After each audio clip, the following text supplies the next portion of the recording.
Hey y'all, we're starting this vlog in Boring Corner. It is Saturday, May the 4th be with you. Yeah, so this is the start of a new vlog and I have some reading check-ins. I finished a book last night, and not only did I finish a book last night, it was my 5th 5-star book of the year, and that is Glorious Exploits by Ferdia Lennon. So I heard about this from Roz at Scaladandying about the books. However, this is the only place I've ever heard about this book, which is amazing because this book was fantastic.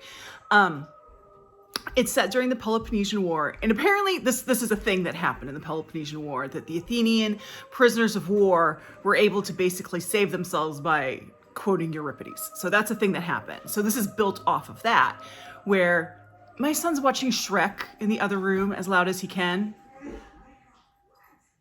I turned it down. In this book, all the Athenian prisoners of war are kept in a gravel pit, which may have been authentic, I don't know. And apparently, like, the Syracusans, because it's in Syracuse, which is in Sicily, which is something I learned, go and they can just like kind of beat up on the Athenians. And there's a lot of anger, of course, because they've lost fathers and sons and brothers and whatever in this war. But these two guys, Lampo and Gallon, go and they just kind of go to the gravel pit, see what's going on, because apparently that's what they do. And they kind of think Gellin really likes Euripides, and he realizes that all these Athenian prisoners of war know Medea, and he decides that this is his one chance to see real Athenian theater. So he and Lampo is the narrator of the book, decide they're going to put on a production of Medea with these prisoners of war. It's written in what they say modern Irish slang, which is not, that's misleading. It's just modern language. There are some Irishisms in it. The author is Irish Libyan, but it's not slangy or anything. And the language is not like, there's not a lot of really modern slang in it. It's just modern parlance. So it's really easy to follow, but it's just this wonderful story about, what happens after war and how we deal with those who are our enemies, and, you know, the humanity of everybody and the importance of storytelling, which is totally my thing, right? So like, this book was written for me. I loved this book, and I'm just telling everybody to read this book because everyone needs to read it. It's fantastic. And that's Glorious Exploits by Ferdia Lennon. So I have, since my last vlog ended, I have started 2 books. I'll start with this one. I started this to replace my essay collection. I'm reading The Comfort of Crows by Margaret Renkl. So this, I thought, was the book naturalist book for this month, because this is when my hold came in, but no, it was January. But that's okay, because I can read it for Springathon. And I've read the first part. I like it. It's very lovely. I do kind of wish that I owned this and I could just read it week by week, like with the year. And maybe I'll get myself a copy and just do that after I finish it. I don't know, but I like it. I really like it. And then I started on my Kobo. I started Shirley by Charlotte Brontë, which I am buddy reading with Cole at Noteworthy Fiction. And we had great plans to read this in 1 week. That lasted a day. We're now like, we're gonna hopefully get it done in a month. It is better than Villette so far. That's what I'll say. It is a much larger book. It's over 600 pages. I'm reading on my Kobo, so it's like 2,000 Kobo pages. But I do kind of want to take my time with it, because I don't want to, it is better written than Villette. And that was my first thing with Villette that kind of like tipped me off, was this is not as well written as Jane Eyre. And it is, the quality of writing is much better. So that's good. So I'm interested. It's very different. Charlotte Brontë tells you, like in the first chapter, this book is not going to be what you expect after having read Jane Eyre. This is not a romantic book. This is something different. So I'm here for it. It's going to take me a while. So yeah, that's what's going on. I'm going to see Coriolanus today. Hopefully I will have time to verify my Multnomah County Library card, so that won't go away in 6 months. And I might stop at Powell's on the way back, because God knows I need more books. I haven't even told you about the book order I made. You'll see about the book order I made a little while, because I made a book order at Birch Bark. And yeah, I went to order 1 book and I ended up getting, I think, 7. And I'm expecting 6 to come. And the one that's not coming is the one I went to order, because it was a pre-order. It's Louise Erdrich's new book, and it's not coming out till October. But I always buy Louise Erdrich books when I go to Birch Bark, when I order from them. They're in Minnesota, I'm in Oregon. because we get her books, they're all signed. And then I got 1 or 2 books that aren't by her, by other Indigenous writers. So that should be coming soon. Anyway, I need to go log on to my library book club. So I'll talk to y'all next one.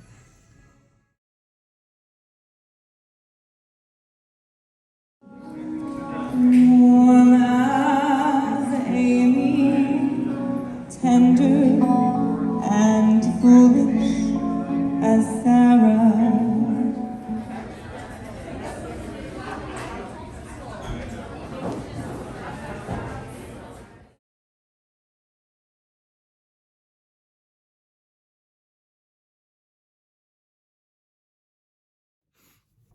Okay, I gotta come clean.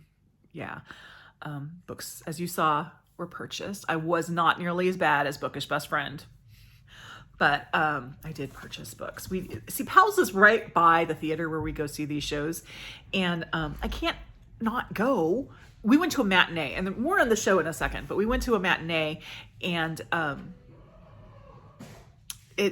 so there was time after the show to go to Powell's, and I had to walk by Powell's to go to the train to go home, so I had to go, right? And first of all, a bit of a confession. I know that Powell's World of Books is a big tourist thing, and if you come to Portland, you should definitely go to Powell's World of Books. That's the one in downtown on 10th and whatever. Yes, it's amazing. It's a whole city block of a bookstore. They've got almost everything. I'll get to that too. But I honestly prefer, as far as just book shopping goes, I prefer my local Powell's, the Cedar Hills one. It's more of your sort of, it feels more like just a bookstore, it feels like a Barnes & Noble is what it feels like inside. But it's not as crowded, it's easier to find things. So it's good to go to Powell's Powell's World of Books now and then, but I prefer Cedar Hills. But still, I went to Powell's with my friend and we did our thing, and she had to direct me through because it's been a while since I wanted to go. And since I've been able to go, I bought 3 books, but only 2 count for my TBR. I'm going to give you a preview of my book haul because God only knows how long that book haul is going to be. The first book I got, which does not count on my TBR, and I need to tell you this because in my earlier video I said books I'm just starting, and I didn't mention that I had started listening to Stone Blind by Natalie Haynes. So I'm currently listening to this. I listened to it on the train down, listened to it back up, I listened back home, listened to it in the car. I love it. It's fantastic, but I know my daughter's going to want to read it. So I got this for my shelf so that she can borrow it from me. Yeah, but since I already have it, it doesn't count on my TBR. The other 2 books. On the indie press list on the Currently Reading Bookish Friends podcast this month, they had a book that I was really interested in. It's A Canticle for Leibowitz by Walter M. Miller Jr., which is a classic. It's like came out in 1961, 1960. But they said on there that they only had the mass market paperback, and I hate mass market paperbacks. I don't like the feel of it in my hand, and they tend to have really small print, which I can't do. So I said, okay, well, I'll just get an ebook version of it. And there's no ebook version of this book. Not that I can find. They didn't have it on Kobo, they didn't have it on Amazon, and they don't have my library, so I don't know where else to look. So there's no ebook version.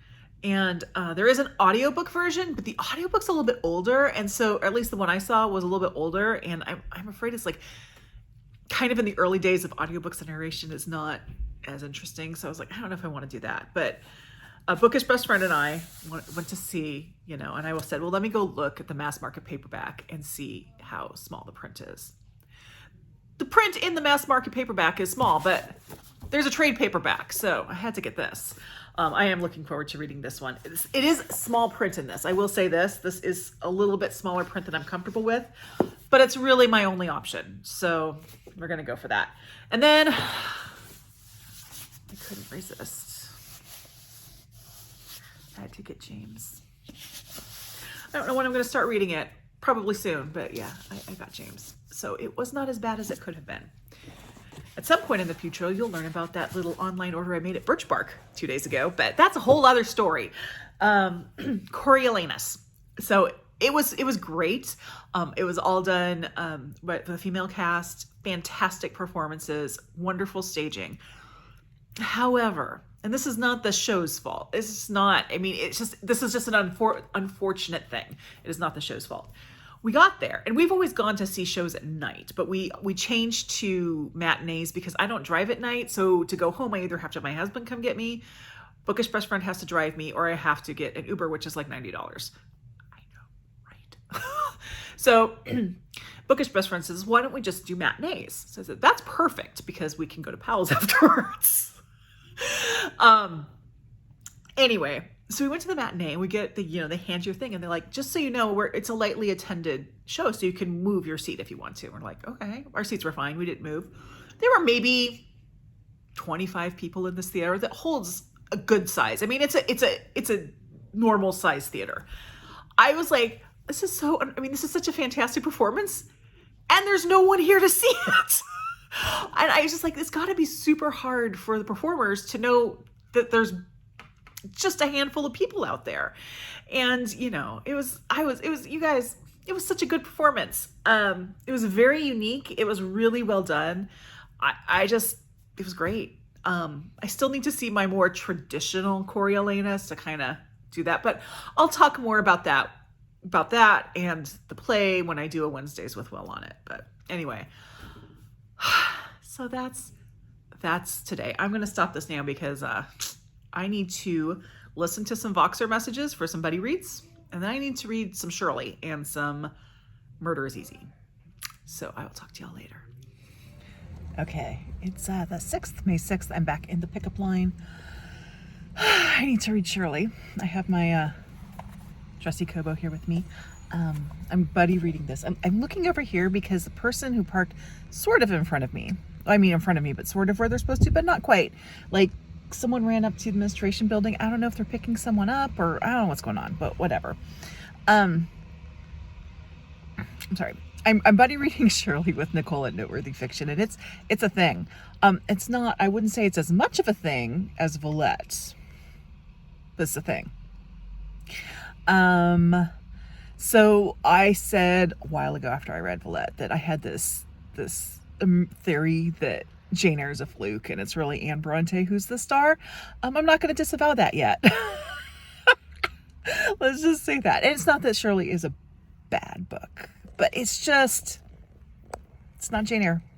But it's also not Villette, so that's a good thing.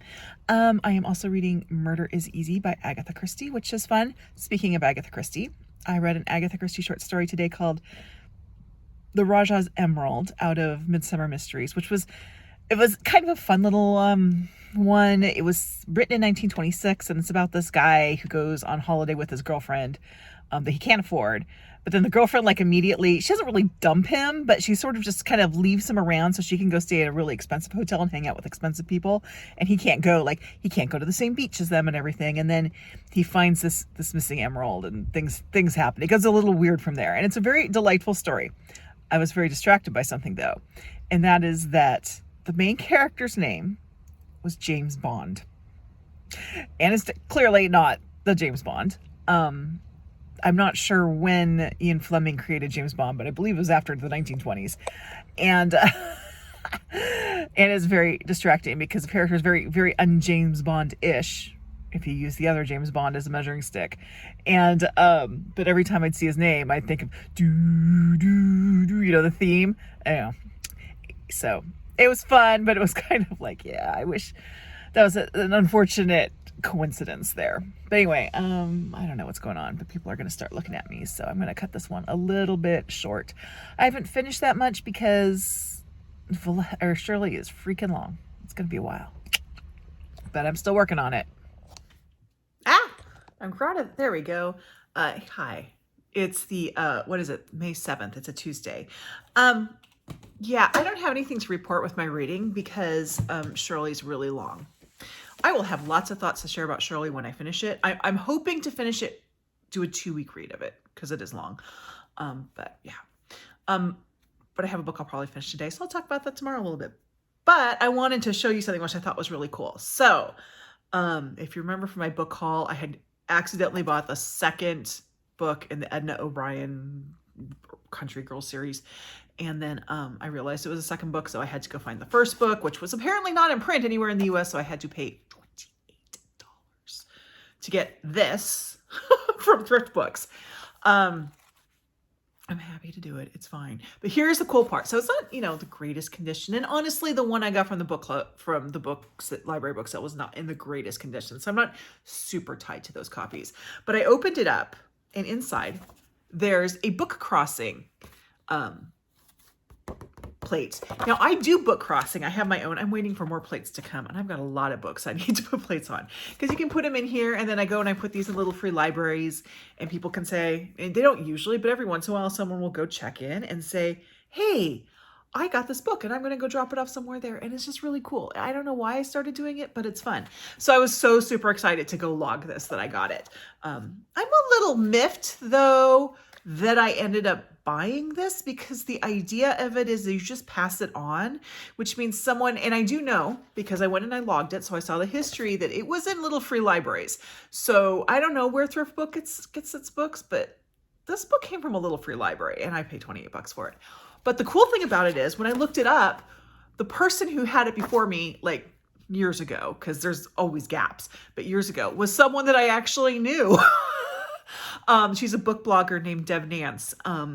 So we would, you know, kind of chat a little bit back when I was doing book blogging. So I thought that was really cool. So that is my cool thing for the day. And also, if you guys ever come across these, please do go in and log in. You don't have to enter any personal information if you don't want to, but it's just fun for the people who put it to see where their books go. So that's my PSA tip for the day. And if you want to know more about book crossing, go to bookcrossing.com.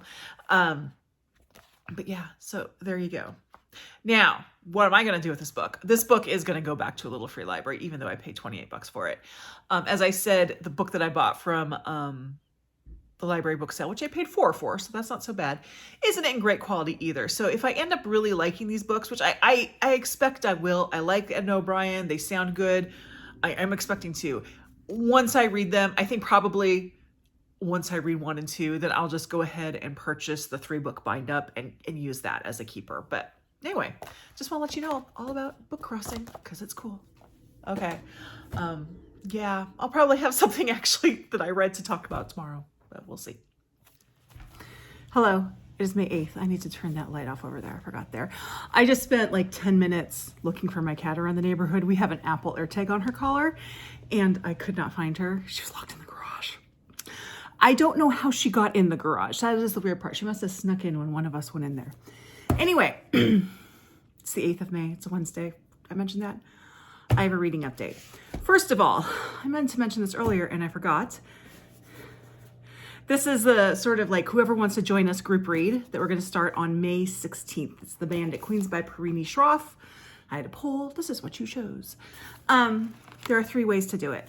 1, you can discuss it on my Discord. Just join my Discord. There's already a thread for the Bandit Queens. That's all you have to do. The other, then we can do it on, and I will do it on all 3. So you have your choice of how you want to do it. On Voxer, my username on Voxer is mdonott. That will be at the end of this video too. So you can see it. It's also in the description box below. Just send me a message saying you want to be on, you want to do the buddy read on Voxer. And whoever wants to do it, I'll start up a group and we'll just do it there. And then the third way is on Storygraph. So the easiest way on Storygraph is for you can friend me if you want. I'm a web of stories on Storygraph. I will friend you if you send me your username. But the easiest way is to send me your username, because then on the 15th, I have a list of people. So far there's 2. So there's going to be at least 3 of us discussing it on Storygraph. On the 15th, I will send out invitations. So I just need your username for the Bandit Queens. So that's that. Now, I finished a book yesterday. I finished Murder is Easy by Agatha Christie. I need to watch the adaptation now, so Bookish Best Friend, this light is bothering me. Bookish Best Friend will get off my back because she has been on me to watch that. I liked it. I gave this an A. I guessed the whodunit, but right, I think when we were supposed to. So it wasn't, I was thinking she was going to go another direction. Let's just put it that way. I wouldn't say the solution is totally a wow solution, but I did think she would go a different direction. It is there are some interesting characters in here. It's an interesting setup. It is, I said it's a standalone, and I'm going to stand by it being a standalone. But if you look it up, it'll say this is a Superintendent Battle #4. Superintendent Battle shows up for like 2 pages. That's it. And he's not really in his book. So this is a standalone. You don't, Superintendent Battle is not, whatever. The one thing that bugged me is there's a romantic element in here, which I thought was really eye-rolly and kind of stupid, but not so much in what happened, just in the way it was conveyed. I was like, really? But I enjoyed it. Murder is Easy. I think, so this one came out in 39, I think. 1939. So I think I'm getting really into the height of Christie, because I know like the 30s and 40s were 30s, 40s, early 50s were really the height of her books. So and the last couple ones I've read have been hits. So I'm looking forward to keep going. My next book up, which I will read in June, is Sad Cypress, which Hillary at Book Bustle just recently read and really enjoyed, and I've heard nothing but good things. And then after I finish Murder is Easy, I am still buddy reading Shirley with Nicole, at least as of right now. We're still buddy reading. Whether we keep on buddy reading is another thing. That's nothing against Nicole. It's against the book. And it's not that Shirley is a bad book. It's that it's not Jane Eyre. And I have held this theory since I was in college, but then couldn't remember why I had this theory. But now I remember, and I stand by it, is that Jane Eyre is a fluke. Jane Eyre is fantastic. I love Jane Eyre. Jane Eyre is a fantastic book, but it is a fluke. The real star of the Brontes was Anne Brontë. I mean, Emily only wrote one book, and it's a, you know, I don't know anyone who's on the fence, who's read Wuthering Heights and is on the fence about it. People love it or they hate it. I personally love it, but I hated it the first time I read it. But I completely understand why people do not like that book, because it's a book with really unlikable characters doing really unlikable things. So that's kind of like, you can't really say that. I mean, at least Emily like elicited the most sort of strong response, I guess. And then you have Charlotte, who wrote 4 books. Only 3 were published in her lifetime. So Jane Eyre, Shirley, and then Villette were published in her lifetime. But the first book she wrote was called The Professor, and it was published posthumously. And I do plan to reread that one. I've read all 4 of them. But the only one I like is Jane Eyre. Yeah. So I think that Charlotte Brontë, it was a fluke. I think that Jane Eyre was a little, she might be a little bit of a one-hit wonder. Now, Anne, who everybody forgets about, everyone forgets about lovely Anne. I'm going to put a picture of Anne up because she was so lovely. At least that is reputed to be Anne. Some people don't think it is. I have read all the research on that picture. I'll put the whole picture up. I'll put it here. The whole picture here. Okay, so I'm sure from what I've read, the evidence supports that being the Brontë sisters. And so that's Anne, lovely Anne. Anne's books are both great. So like, she's like 2 for 2 and Charlotte's 1 for 4. So I think Anne Brontë is really the one we should be like really focusing on. Just saying. Plus her works art is weird. Anyway, that's what's going on with Shirley. Nicole and I have lots of thoughts about it. Oh, and then after I finished Murder is Easy, which this was a great book to read along with Shirley, because this is easy. This is just easy, plotty, go along with it. There's things happening the entire time. You aren't in anybody's head that much. Great book to read with Shirley, because that is the opposite of Shirley. But then I started, and I don't make 5-star predictions because I so rarely give 5 stars. But I'm going to predict this is going to be the least surprising 5 stars I ever give. Everything people say about this book is true. And I posted something on Threads that I stand by today. And that a lot of people, when this book came out, and are still saying, do I need to read Huckleberry Finn to read this book? Or can it be read alone?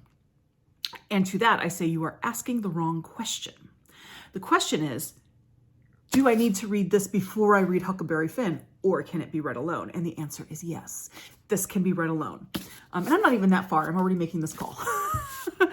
But I think if you want to read Huck Finn, you need to read this book first, because if you missed it, I read Huck Finn recently for the first time to repay a cosmic debt because I BS'd my way through an exam in high school. That's a whole thing.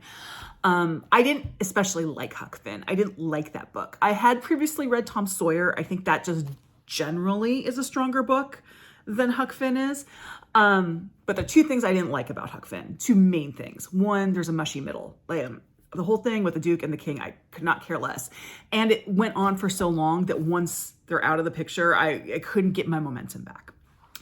Two is the treatment of Jim, because while it may be accurate for the time the book was written, Jim is portrayed as very childlike. Yes, the N-word is used a lot in that book. Like, it's painful. There's that. But that, I don't know how you could really get around. But just the characterization of Jim, I just wanted to reach through time and punch Mark Twain. But this book gives that nuance. So, if you would like to read Huck Finn, read James. If you have no desire to read Huck Finn, still read James, because it's a great book. Anyway, that's what I have for you today. My cat is now in the backyard. So she's usually pretty good about coming to the door when she wants to come in. And that's why I was like, I haven't seen her for a while. And then I was using Find My Device, Find My Cat.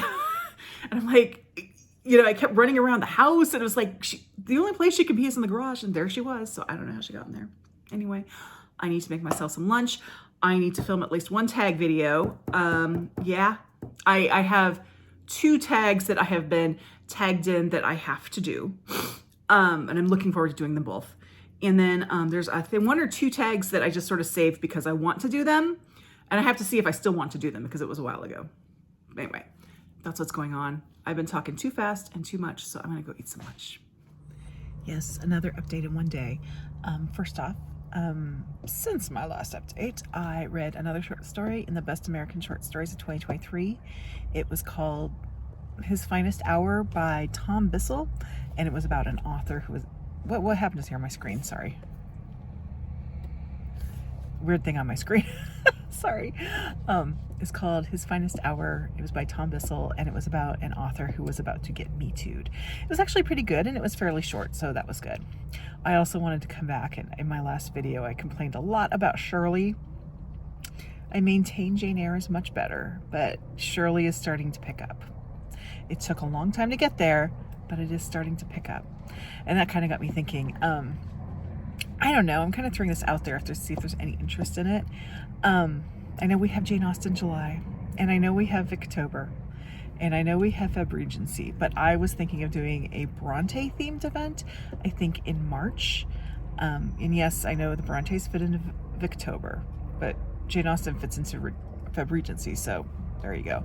Anyway, if people are interested in that, let me know, and maybe I'll think about it. So we'll see. The sun is just in the wrong place for this, but it's nice, and I want to be outside. I'm wearing shorts. It's not even not wearing socks. I'm wearing shorts. We've now hit spring in Oregon. I don't think we're getting, it's supposed to be 80 today, then like 86 tomorrow. And we're not supposed to get below the 70s the next 10 days. So that is good news. And of course there's a plane going by. So today I did finish a book. Well, but I feel kind of like I'm cheating saying that. I finished Midsummer Mysteries. This is a short story collection by Agatha Christie. And the reason why I feel like I'm cheating is I only had to read 3 stories out of here to finish it because I'd read all the other stories already. I enjoyed them. I enjoyed all 3 stories that I read in here. Especially the Parker Pine one, which is, I'm sorry, the shadow, but it's just weird. Oh, and now you get my hand. Sorry about that. The Parker Pine story, the one collection by Agatha Christie I still have to read is Parker Pine Investigates, of course. And that's the one I've been enjoying, so go figure. Yeah, so other than that, I'm just like still going with Shirley. Yeah. Trucks always come by when I try to record out here. And I feel like I'm gonna need to reward myself after I finish that one. Not that it's bad. It's just, it's not Jane Eyre, but it's also not Villette. Of course, Nicole, who I'm buddy reading with, who's already said she might not make it through, but she said that she actually likes Villette more, which to me means she's having a really hard time with this book, which is unfortunate. But yeah, still thinking about doing a Brontë event next March. We'll see. Other than that, I'm gonna go do some reading before I have to go pick my daughter up. The cat is out here. I don't know if you can see her. Let me see if I can get her. Where is she? I think I'm right in front of her. She's right there. She doesn't want to come in. She's just been enjoying the sun all day, which that's her prerogative as long as she stays in the backyard. So I was out for my walk today, first time in a long time, and look what I found in my neighborhood. And there's no dog poop in it. And I like the way, I don't know if you can see this, the way they did that. I'm gonna tell my husband. But now I'm going to put some books in. This is hard to do one-handed. Let's see if I can do it nicely. Jennifer Weiner, that's nice. Sorry, that was bad filming on my part. I'll go this way. There we go. Very cool. I know, no makeup on, but at least I'm not sweaty like I was when I did my other video. It is going to be hot here today. Yeah, so it's Friday the 10th, and I wanted to kind of close things out and kind of let you know what's going on. First of all, let me tell you about my irritation. I had been talking about how I was going to replace my Kindle the next time there was a Prime Day, right? And I think I said that too loud and my Kindle heard it, so it just decided to die. And I have a book that I'm going to have to be reading on my Kindle. So I have a brand new Kindle. This is a Kindle signature, and this is my irritation. This is fine. I'm not irritated with the device, but I ordered it with a bundle on Amazon. So you get the device, you get a case, and then you get the wireless charger that you can put it into. I got this, I either got it like the day or the day after I ordered it immediately, but I'm not getting the case and the charger until like the earliest is May 25th. Like what? What kind of bundle is that? Ugh, Amazon. Okay, that was my irritation. Now let's go on to good things. I finished 2 books since I last saw you, and they were both 5 stars. This is 5 stars number 6 and 7 this year. Like, who am I? I only did 5 last year, and I'm up to 7 now, and it's only May. The first one is, of course, the least surprising 5-star book of all time, which is James by Percival Everett. First off, I want to thank everybody who has already read this book and has been on BookTube talking about it, because none of you have actually spoiled any of the content in here, and I am not going to do that either. Because I was able to go into this and really not know what to expect, and that was wonderful. I know probably, and that's why I picked it up right away to read, because I kind of knew that the longer I waited, the more likely it was someone was going to go into all the details. So I said, I'm just going to read this right now. And I'm glad I did. It was fantastic. Everything everybody has said is true. It's better than Huck Finn. People are going to come at me for that, but it's true. It is. It's a better book than Huck Finn. Just generally, Huck Finn is a book that's stuck with a really mushy middle, and this one doesn't have the mushy middle. So it's a better book. Of course, Tom Sawyer is also a better book than Huck Finn. And the other book that I read, I actually read this one with my ears, but if you've seen earlier in this vlog, I bought a copy of it, is Stoneblind. I loved this so much, so much. Yes, I did it on audio. Natalie Haynes is fantastic. I know that a lot of the complaints that people had about this book when they read it, because I know it was up for the Women's Prize last year, and I believe it was in the BookTube Prize running last year or the year before, was that Haynes spends too much time with the gods and not as much with Medusa. And I think because I had heard that already, I knew to expect it, so it didn't bother me.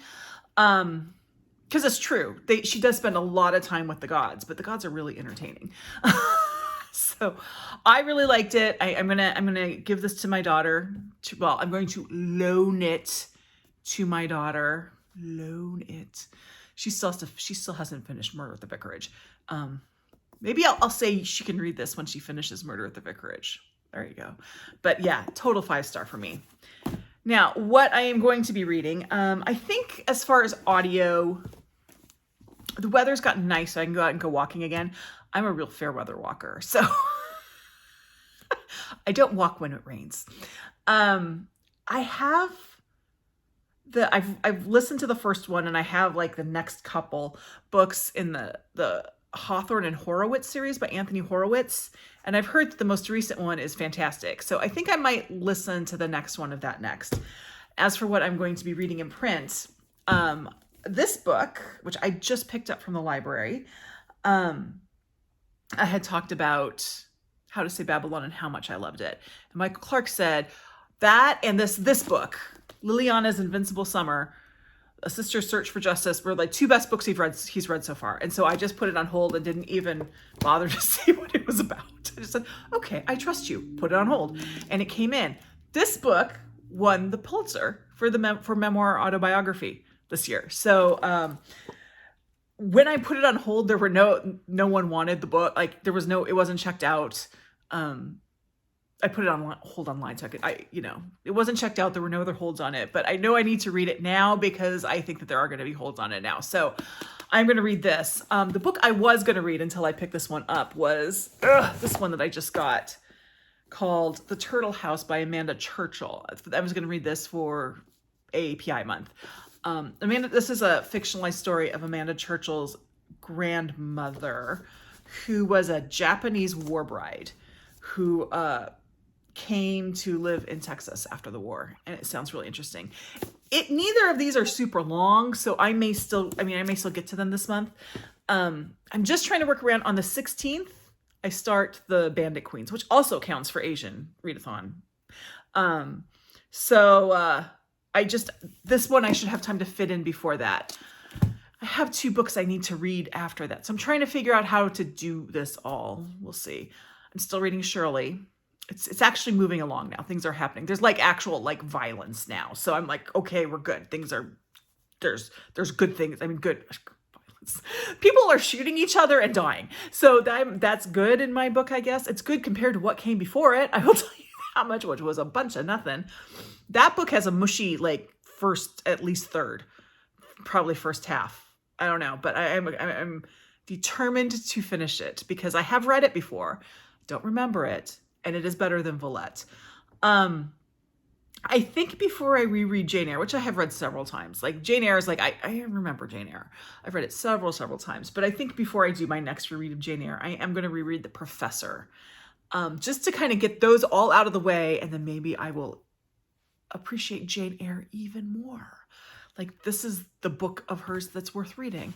So anyway, that is what's going on now. I'm going to end this vlog. Oh, also, thank you for sitting through my really bad filming of that Little Free Library today. I was so surprised that there was I was like, when did that happen? So I ran back, like I was on my walk and I saw it and I came back. I didn't run because I was walking, came back to my house and grabbed some of my books and I just took it over there because I'm like, I have a place now. The Little Free Library, the 2 Little Free Libraries I was using the most were, one was in front of my friend's house and then one was at a park, and it was convenient to go to when I dropped my son off or something. Now I have one in my neighborhood, so there. And it's one of those that's not really in the ground, it's in a big planter. So I told my husband, hey, that's an option. And there was no dog poop in it, so that's good too. Anyway, I'm going to stop this now. I'm going to go have some lunch and I will see you on the next video. Bye.